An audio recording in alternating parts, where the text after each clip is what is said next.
এবার ১১০টি দেশের আইফোন ব্যবহারকারীদের টার্গেট করে ভয়ঙ্কর সাইবার হামলার আশঙ্কা তৈরি হয়েছে। এরই পরিপ্রেক্ষিতে ঝুঁকিতে থাকা ব্যবহারকারীদের বিশেষ সতর্কবার্তা পাঠিয়েছে প্রযুক্তি প্রতিষ্ঠান অ্যাপল। কারা রয়েছেন হামলাকারীদের নিশানায়, আর জরুরি সতর্কবার্তায় কী পরামর্শই বা দিয়েছে অ্যাপল? বিস্তারিত জানাচ্ছেন মেহেদী হাসান।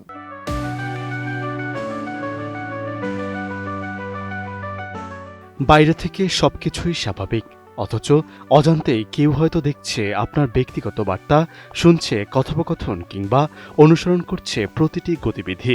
অত্যাধুনিক স্পাইওয়্যারের মাধ্যমে এমন গোপন নজরদারির ঝুঁকির মুখে পড়েছেন বিশ্বের বিভিন্ন দেশের নির্দিষ্ট আইফোন ব্যবহারকারীরা।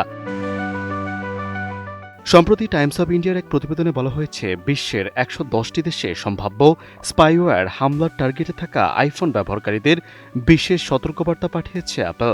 তবে সব ব্যবহারকারীকে নয়, নির্দিষ্ট সাইবার হামলার ঝুঁকিতে থাকা ব্যক্তিদের কাছে পাঠানো হয়েছে এই বার্তা।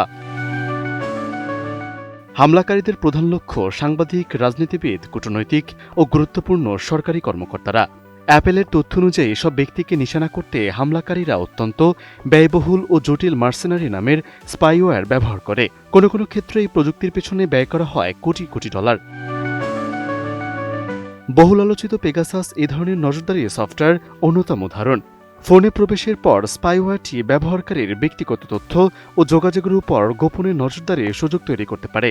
অ্যাপল বলছে, সব হামলা অত্যন্ত নিখুঁত এবং অনেক ক্ষেত্রে স্বল্প সময়ের জন্য সক্রিয় থাকে, ফলে সাধারণ অ্যান্টিভাইরাস দিয়ে সেগুলো সহজে শনাক্ত করা যায় না।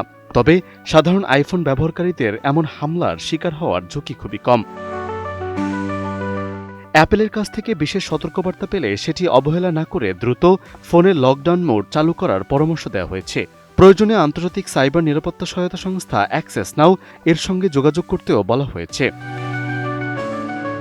একই সঙ্গে আইফোনের সফটওয়্যারের নিয়মিত আপডেট রাখা, শক্তিশালী পাসকোড ও ফেস বা টাচ আইডি ব্যবহার এবং অ্যাপল আইডি 2 ফ্যাক্টর অথেন্টিকেশন চালু রাখার পরামর্শ দিয়েছে এই প্রতিষ্ঠানটি।